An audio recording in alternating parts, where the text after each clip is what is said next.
All right.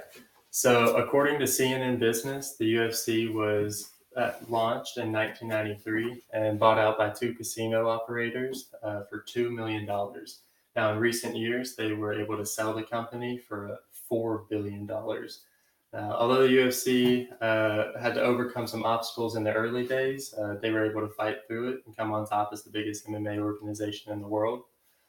The UFC is often stigmatized as a brutal or savage sport, but I think once the audience gets to know the basics of fighting and the difficulties the UFC had to overcome initially, that they'll be able to see MMA for what it actually is, an art built on respect and dedication to improving your fighting skills. So, as a jiu-jitsu practitioner and an MMA fan for the last several years, I feel like I have a pretty good understanding of how the company is run and the business model of the company. So, today I'm going to talk to you about how, one, the UFC started, the obstacles that they faced becoming uh, a sport in America, and the path that they went on to becoming what they are today. So let's first discuss how the UFC even began before we talk about how big it's gotten. The UFC began with two brothers purchasing uh, purchasing it for $2 million. They just had a crazy dream and a hunch that it would make some money. The two brothers worked with their father in the casino business beforehand, and they also purchased a boxing organization called Zuffa.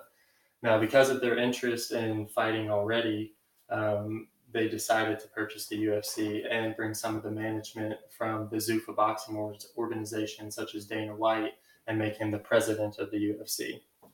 So, some of their concerns were how they were going to make money, and they decided on the pay per view model, which they currently use today as well.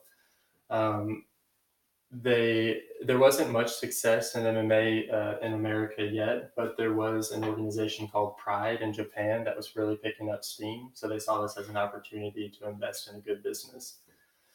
So now that you know a little bit about how the UFC started, I'm going to tell you about some of the obstacles that they had faced, especially with how the general public viewed the UFC as a company.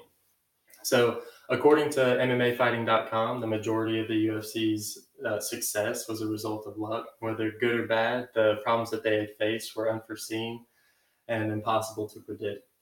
Uh, One of the problems that they faced was an amateur production team and broadcast group. You could tell from the commentary to the camera angles that it was amateurish at best. They also had limited marketing opportunities because there are a lot of brands that didn't want to be associated with the UFC because of how it was viewed in the public's eye. Another problem that they faced was marketing so much into one fighter, and then that one fighter start losing. Thus, nobody wants to watch a losing fighter.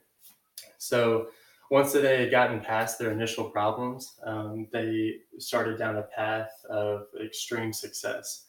The UFC produces more than 40 live events annually and is the largest pay-per-view provider in the entire world. It's broadcasted in over 129 different countries in 28 different languages and had broadcast agreements with Fox and ESPN. They have something called UFC Fight Pass, which is a library of every fight that's ever happened, and you can go through and watch any of them at any given time. They also have things like UFC Gym, UFC Apparel, and UFC video games. Um, Today we learned so in conclusion, we learned about how the UFC started from the ground up, what were some of the problems that they dealt with before becoming successful, and how they managed to gain so much steam in such a short amount of time. It really just shows how hard work, dedication, and a little bit of luck can go a long way. So, as you know, the UFC didn't start from much more than a dream, but when you have a team that's hungry and motivated for success, like the UFC did, you're bound for good things. The UFC isn't just a barbaric sport without any rules or regulations. It's made leaps since it first began, and should be looked at through a lens of respect. Thank you, guys. Ooh.